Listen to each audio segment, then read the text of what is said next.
বস, এখন কথা হবে উইন্ডোজের হরর কমেডি ভানুপ্রিয়া ভূতের হোটেল, যেটা আজকে সিনেমা হলে মুক্তি পেয়েছে। আমি গতকাল এই ছবিটা প্রিমিয়ারে দেখেছি। ছবির গল্পটা আগে একটু করে বলি। একটা হোটেল ঘিরে হচ্ছে সমস্যা, ভূতেদের বাসস্থান, যেখানে মানুষের থাবা পড়ছে। কোর্টে কেস উঠছে, দুই পক্ষ তারা বিভিন্ন প্রমাণ বের করছে এবং একটা ম্যাপ। এর থেকে বেশি জানতে হলে আপনাকে নিকটবর্তী সিনেমা হলে গিয়ে ছবিটা দেখতে হবে। দেখুন, খুব সত্যি কথা হচ্ছে, আপনি যদি এই ছবিটার জন্য এক্সাইটেড থাকেন, আপনার প্রোমো গান ভালো লেগেছে, তাহলে আপনি টিকিট কাটুন, ছবিটা দেখুন। তার কারণ আমি এই ভিডিওতে যেটা বলবো সেটা সম্পূর্ণ আমার ওপিনিয়ন, আপনার দেখা ভিন্ন হতেই পারে। আমাকে যদি এক লাইনে বলতে, আমি বলবো এই ছবিটা মানে আমার জন্য একদমই ওয়ার্ক করেনি। আমি কিন্তু হরর কমেডি ছবি খুব এনজয় করি এবং উইন্ডোজ এরকম কিছু বানানোর ট্রাই করেছে, যে কারণে আমি এক্সাইটেড ছিলাম। ছবির যদি পজিটিভ দিক নেগেটিভ দিক বলি, আমার কাছে এই ছবির জন্য খুব খুব সামান্যই পজিটিভ দিক কিছু রয়েছে। ছবিতে কিছু অ্যাক্টর অ্যাক্ট্রেসের পারফরমেন্সেস কমেডির দিকে একটু ভালো, এবং গোটা ছবিতে খুব সামান্যই পোর্শন রয়েছে যেখানে কমেডিটা ওয়ার্ক করেছে। কাঞ্চন মল্লিকের কিছু পোর্শন হোক, উজানের কিছু পোর্শন হোক, মানসী সিনহার কিছু পোর্শন হোক, যেই জায়গাতে কমেডিটা পার্ট পিসেসে ওয়ার্ক করে, বা শুভ্রজিৎ দত্ত হোক, কিছু কিছু জায়গায় কমেডিটা একটু একটু ওয়ার্ক করে। সেকেন্ড হচ্ছে, এই ছবির কয়েকটা গান, সেগুলো যখন আসে মোটামুটি একটা মোমেন্ট প্রোভাইড করতে পারে। ছবির লুক অ্যান্ড ফিল ভালো। এই ছবিতে স্বস্তিকা দত্ত বলি, মিমি চক্রবর্তী বলি, তাদেরকে দেখতে ভালো লেগেছে। সোহম বলি বা হচ্ছে এখানে বনি বলি, তাদেরকেও নিজের জায়গায় ঠিকঠাক দেখতে লেগেছে। এবং ছবির মধ্যে দিয়ে কিছু স্টেটমেন্ট পরিচালক রাখতে চেয়েছে, যেটা বেশ ভালো। সেখানে এই পলিটিক্যাল ইডিওলজি হোক, সেখানে মানুষের পরিস্থিতি হোক, ভারসাম্য হোক, সেই কিছু স্টেটমেন্ট বেটার।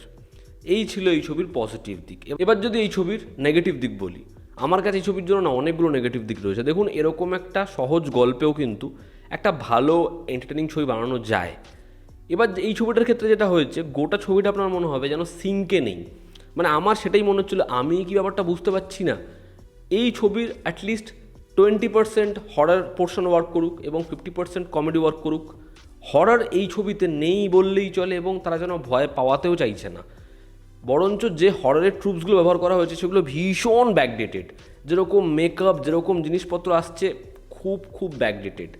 ছবির কমেডি, এই ছবিতে ভালো ভালো অ্যাক্টর অ্যাক্ট্রেস রয়েছে, তারা ক্যারিক্যাচারি জিনিসপত্র করছে কিন্তু হাসি পাচ্ছে না, খুব কম সময় হাসি পাচ্ছে। আচ্ছা, ভালো লাইন্স নেই, তাহলে স্ল্যাপস্টিকে কাতুকুতু চেষ্টা করেও হাসি পাচ্ছে না। এবার যদি হররটাও ওয়ার্ক না করে, কমেডিটাও ওয়ার্ক না করে, তাহলে আর পড়ে রইল কী? স্ক্রিন প্লে একটা গোটা সার্কেল তো কমপ্লিট করবে। ছবিতে 30-40খানা সিন আছে, কিন্তু সেগুলো একটার সাথে কোথাও গিয়ে যেন কানেক্টেডই নয়। মানে সেগুলো র্যান্ডাম সিন। ছবির সাবপ্লটে ধরুন একজন স্টারের গল্প রয়েছে, ঠাম্মা নাতির গল্প রয়েছে, একটা প্রেম রয়েছে, এবার কোনোটাই প্রপারলি ব্লেন্ডই হয়নি। ছবিতে মিমির একটা বাথটাবের সিন রয়েছে, মানে বিশ্বাস করুন ওই সিনটা ছবিতে কেন, ওটা যদি না থাকতো কি যেত আসতো। এই গোটা ছবির যে অ্যানিমেশনের কাজ, সেটা নিয়ে আমার টিজার ট্রেলার লেভেলে খুব বেশি কমপ্লেন ছিল না, কিন্তু অ্যানিমেশনের কাজও ভালো নয়।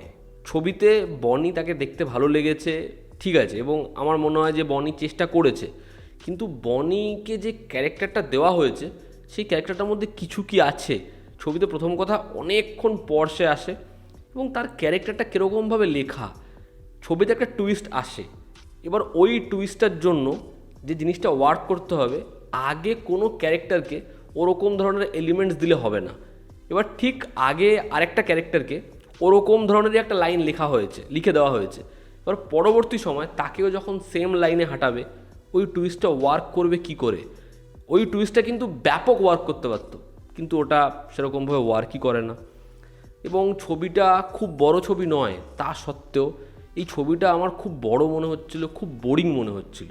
উইন্ডোজ হরর কমেডি ট্রাই করেছে, বাট ছবিটা একেবারেই আমার জন্য জমেনি। এই পরিচালকের প্রিভিয়াস যে কাজগুলো ছিল, তার মধ্যে একটা মেসেজ রয়েছে, এবার সেগুলো কিন্তু ওয়ার্ক করছে, কারো ওপর বেশি কারো ওপর কম, মূলত মহিলাদের ওপর বেশি ওয়ার্ক করছে। এবার ওই যে মেসেজটা, সেটা কিন্তু কখনোই গল্পের ওপর বেশি হয়ে যাচ্ছে না। এবার যেটা হয়েছে, ছবির মধ্যে এরকম টুকরো টুকরো কিছু ইনফরমেশান, কিছু স্টেটমেন্ট রয়েছে, কিন্তু ওভারঅলে জিনিসটা যে একটা ব্রেনলেস হরর কমেডি ছবি, সেই জিনিসটা কিন্তু তৈরিই হয়নি একেবারে। তো আমার জন্য এই ছবিটা একেবারেই ওয়ার্ক করেনি। আপনারা যারা দেখেছেন, আপনাদের কীরকম কী লেগেছে জানাবেন। জনতা আমাদের পাশে আছে, আবার দেখা হচ্ছে। Take care.